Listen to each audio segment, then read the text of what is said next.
Okay, so on to the next shorter film I'm reviewing, the Mortuary Collection, which, as you can see, stars Clancy Brown, and he's one of my positives for this. Clancy Brown, fantastic in this movie.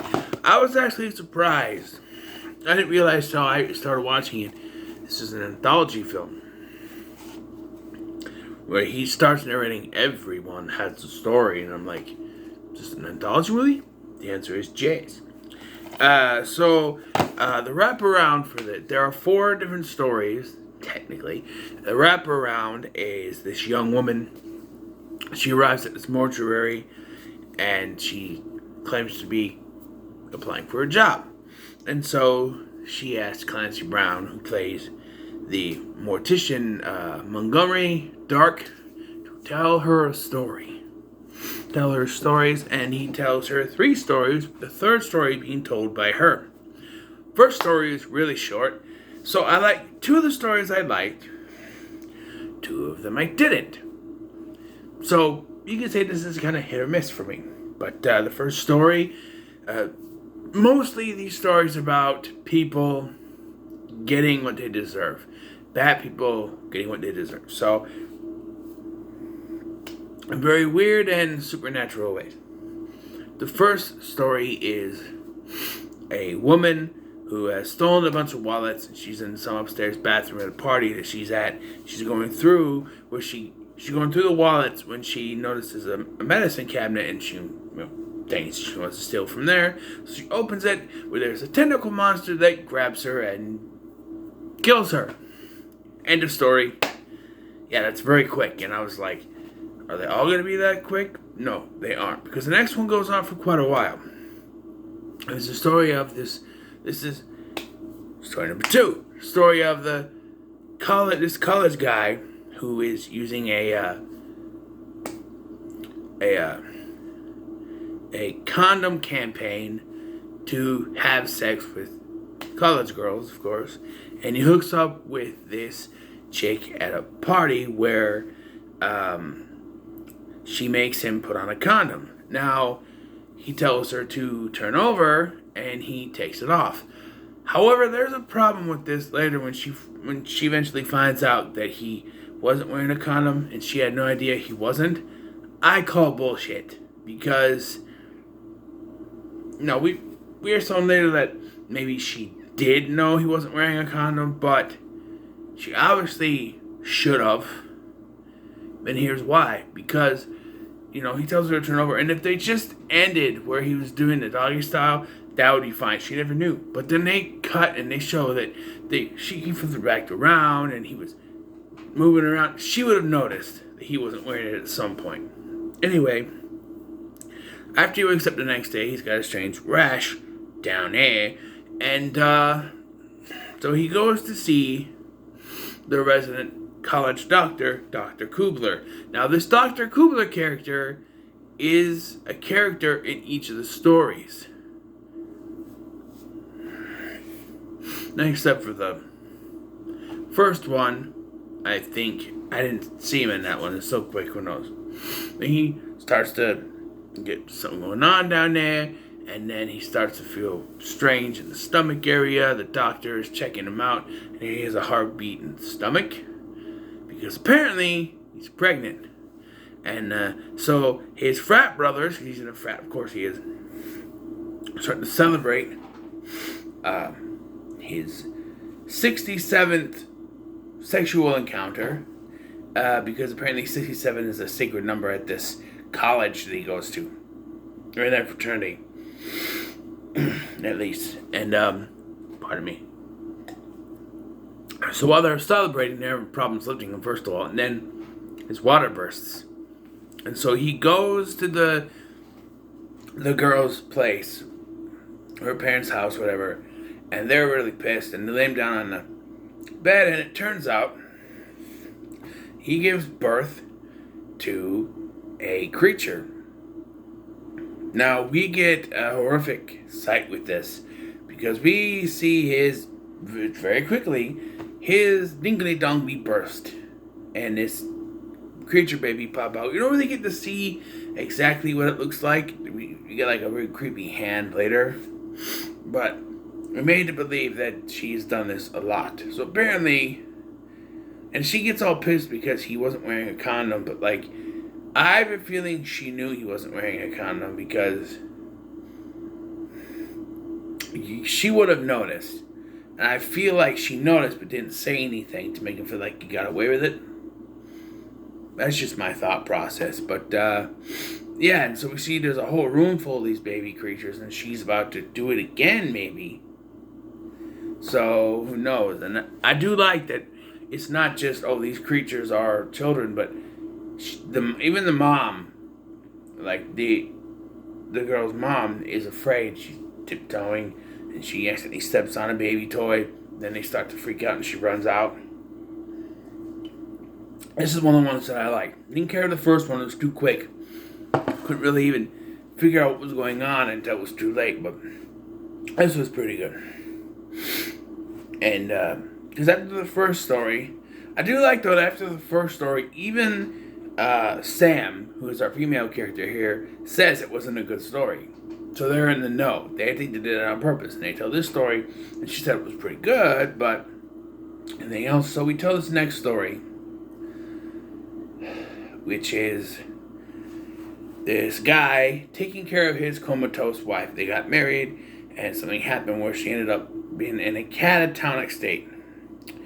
And so he visits with his doctor, which is once again Dr. Kubler. And I like how each of these go from the 50s, the 60s to the 70s.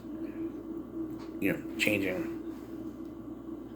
So I'm not really sure where the last story takes place. It's supposed to be like in present day, but it seems like it's not. Could be the 80s. I don't know. But didn't seem like the 80s either. But anyway, so Dr. Kubler shows up again, and he makes a suggestion to this guy that, you know, she isn't moving, and then just to put her out of misery, overdose her with these pills that can't be traced after the fact. And so he tries to do it, but then he realizes she starts moving. And you never really get told if she was actually moving or if it was in his head. But, and she, so then he, like, does the Heimlich, and then she falls back and gets killed, impaled to the head. So he calls the doctor, and the doctor's like, you need to get rid of the body, throw it in the ocean, the sharks will deal with it, don't call me again. And so as he's trying to get out of there, he's having problems with the elevator, and supposedly his wife comes back to life as a weird-looking creature thing. I don't know. It's really weird. Didn't really care for this one. It ends with the guy being insane in the elevator. He's reciting his wedding vows over and over again. Pardon me. So, it's after this that Sam reveals that she didn't come to apply for the job.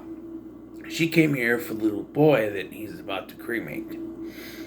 So she tells her story. So, Sam is babysitting this little boy named Logan. And she is cooking supper and watching a movie that is very obviously a ripoff of Halloween.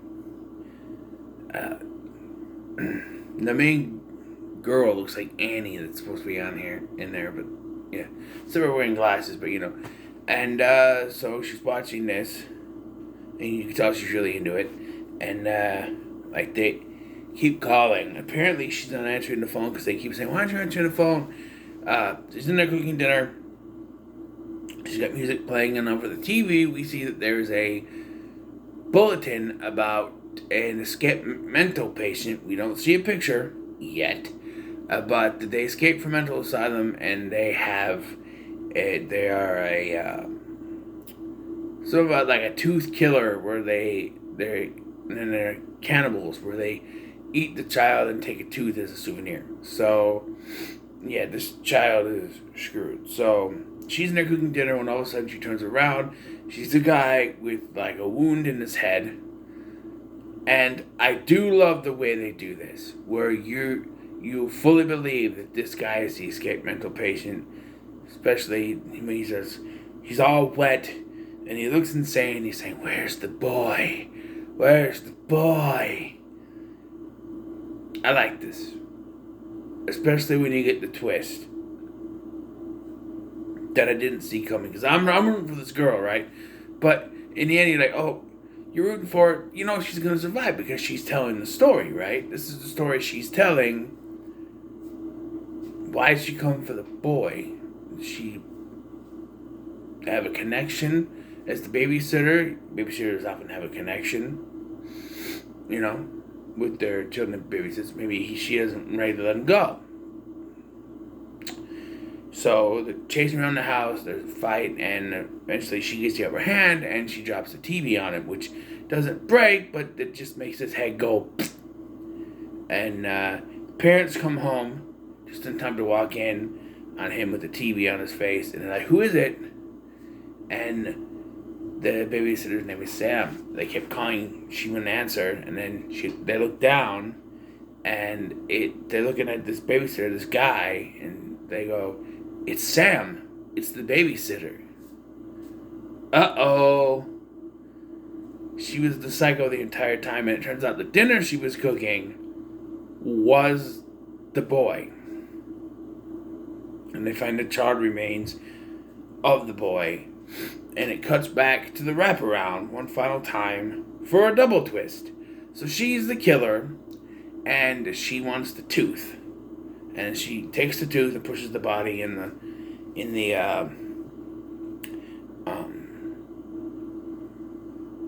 furnace. And so, but because she told Montgomery about what she had done, she stabs him and starts to go away. But then he starts laughing. And he has this goop coming out of him. And you realize that there's something else going on here. And that also, Clancy Brown is very good at being creepy. Yes. Turns out, he was already dead. And I guess because his stories were about getting comeuppance for bad people, he makes her the new mortician, where she, all the burnt little versions of the children that she roasted and stuff come up and just rip her apart. And then he sews back together and replaces her blood with embalming fluid, and she's the new mortician. And we go to Montgomery, Clancy Brown, walking out of the place, finally free and able to leave, because there's this real cool thing where she tries to leave, but it just keeps putting her back in there. So he can finally leave, and then he just explodes. Goes poof. And then we cut to later, and she's there. She's not a mortician. She's just sort of like he was. And this little boy from earlier that was at the beginning of the movie who showed up, and Montgomery was standing there. And he's like, "You forgot your camera." And the kid ran away. He's now back in there. He's in the house. And he's like, "Well, I better go home." And she's like, "What's the hurry? I was just about to cook dinner." But she's dead, so I don't know how that would work. But, yeah. I gotta say, I bought this because of Clancy Brown. And on that front, he did not disappoint. I will say it's sort of half and half, though, because two of the stories I liked, the frat one and the babysitter one, I liked. The other two, not so much. So it's kind of 50-50 for me, which basically means the Mortuary collection is sitting in the middle of the road. I'm going to give it a pretty good, but the two stories that I didn't like, I really didn't like. Like, that first one happened so quick, you can't even get a grip on what's going on until it's too late. And that catatonic one just didn't sit with me. It just didn't work with me at all. The other two are good, but I did like the wraparound, though. The wraparound was probably the best thing about this film. They just did a whole film about the wraparound, which I don't know how they would do that. I guess they could. I don't know, but it was pretty good. But it's in the middle of the road for me. So, what are your thoughts on the Mortuary collection? Make sure to like, share, and subscribe. Thanks for watching. I've been Scotty, and I'll see you in the next one.